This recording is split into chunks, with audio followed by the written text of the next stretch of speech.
If it isn't painfully obvious, I'm a massive fan of the Megaten franchise.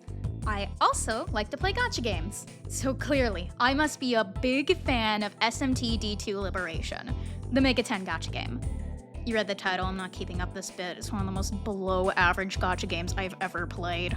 Like, I can entirely see why people like it, but to me it's just SMT without the sauce. Gameplay is either mind-numbingly easy, or makes it clear you haven't spent enough of your precious time or money to properly take on this challenge. If I'm being perfectly honest here, I just don't think SMT can work in a gacha format. It's a strategy-based series of extremely difficult RPGs, and a big part of what makes it tick is that the enemies tend to be as strong as you are. Battles are done in seconds. Both you and the enemy can typically be killed in a few hits. And most of the time, levels won't help you. Levels only determine what you have for team building, not your outright strength. So, with the right setup, you can take on demons double your level. Or vice versa, if you get cocky, you could have a level 2 demon rock you in the endgame. And I love that about SMT. I think it's what really makes it fun. In this gacha format, all of that's just gone. It's just SMT-style combat slapped on the most milquetoast monster collecting gacha. Mad respect to them for still using the fusion system though. I think it's really cool that you have this option for if you get pity broken by a demon you don't want, or that you can literally just fuse 4 stars into 5 stars. So yeah, that's my hot take. I think. I'm gonna be honest, I haven't met anyone who plays D2. I really only see people talk about it when it releases demons that haven't been seen in 3D before. But they still haven't given us the best demon, Terminator. So I don't care. Where is he, Atlas? It's been 30 years, Atlas. I want my heat-packing angel, Atlas! But what if I told you there was a game mode which retroactively made all my complaints null and void? A game mode whose existence baffles me to this day. A game mode that stands as the only reason why I haven't deleted D2 after all this time. Because I think Tokyo Abyss is the perfect SMT mobile game that's trapped inside this mediocre gacha.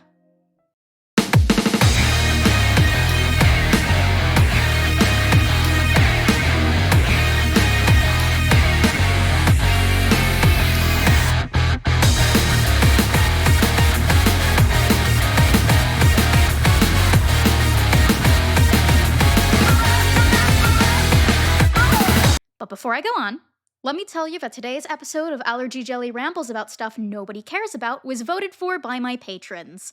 So if you'd like to vote for the next video, as well as receive access to things like bloopers and potentially some extra goodies, then go support my Patreon for as low as $2 a month.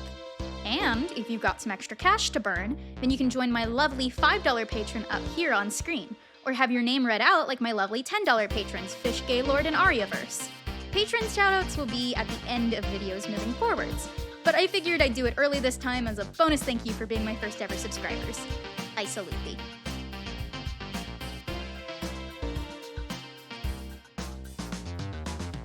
So what exactly is Tokyo Abyss?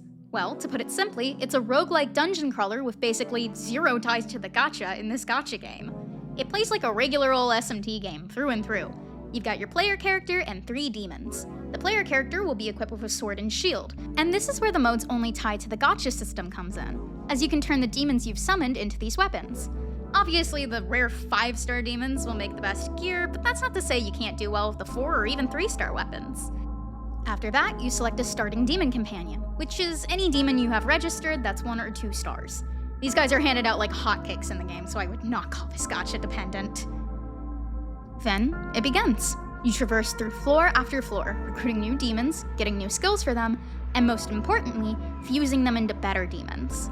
After every floor, you can pick one of 3 team buffs, and every 5 floors is a boss. It's so simple, but it just works. Getting to a fusion station and then noticing the random demon you get to fuse with is a really good one is just instant serotonin. Building your team up with the random skills you find and the buffs you acquire is immensely satisfying, and all throughout, the music. Oh, the music. They got the Yakuza composer to do the music for this game mode, and yeah, it shows. Thanks to the lack of ties to the main gacha and reliance on random events, you just get a no-nonsense SMT roguelike. It plays identically to SMT Nocturne, but without the Magatama. Don't look at me and say, well, that just means it plays like every SMT game. Do not tarnished smirk with your heathenish lips. It's also really easy to pick up and play whenever you feel like.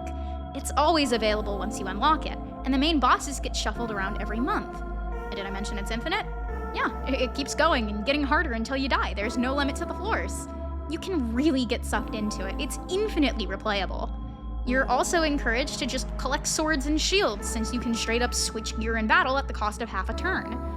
I'd compare it to the wildcard system in Persona, where it's best to build a collection of different weapons for different situations, and then switch your playstyle with each one.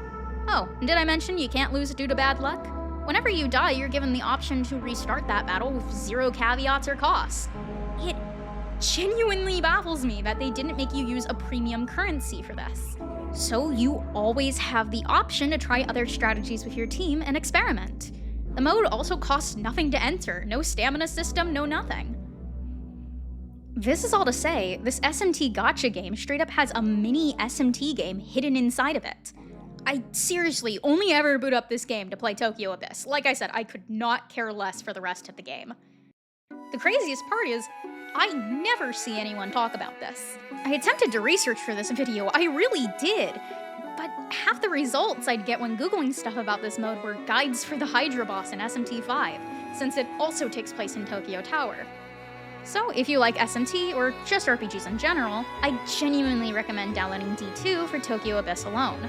There is one problem though. You have to unlock the Alter World mode before you can play Tokyo Abyss. And you'll also need to invest some time into Alter World in order to get the most out of Tokyo Abyss. Alter World only unlocks after finishing Chapter 3 of the main story, so you have to sink some time before you can play Peak. But I don't really see this as a problem. In that time, you'll be able to learn if D2 clicks with you and see if you want to play it for reasons beyond Tokyo Abyss. And even if you find it a slog to get through, the start of a gacha game is always a honeymoon phase. You'll be set up with everything to do and goodies you get. Plus, like, you can just skip the story. Nobody's telling you to watch these boring cutscenes. I know I hear the main story gets good around Chapter 7, jeez Louise, but I genuinely hated what I had played of it. I don't know, I thought Gun Girl was funny, but words cannot describe how annoying I find everyone else. Heck, even Gun Girl only has some funny moments. Every character feels like a Blue Archive girl I'd hate. They're entirely one-note running gag machines with nothing going for them, and they don't shut up. They just keep talking. I can't even boot up the game without Mr. Taro Megaten going, "Did you know you could use demons in the fusion menu? And if you log in every day, I'll suck your cock." Meanwhile, the Alter World story is mid-tier SMT writing, which is to say, below average RPG writing, which is to say, not that good but still entertaining. It cuts all the extra characters and focuses on a more traditional SMT story. It also gives the protagonist a massive glow-up. I think it also benefits from focusing on what SMT does best, that being normal people trying to adjust and survive the apocalypse. What was this video about again? Oh right, Tokyo Abyss. I guess to close things out, I'll say that if you like mirror dungeons or simulated universe, but grow tired of Herta's smug dialogue, give Tokyo Abyss a try. It really doesn't take that long to unlock. Throw on some YouTube and grind it out. Preferably, you should go to www.youtube.com/channel/allergyjelly so you can hate yourself even more while you play. And hey, if you're here and not a fan of Megaten, may I recommend you start with 5, 4, or Nocturne? These suggestions range from least to most deranged to start with. Really, it's a great series full of extremely— Okay, fine! I'll get back in my lane, please. Jeez, you don't have to tell me twice. I'll make more Limbus content.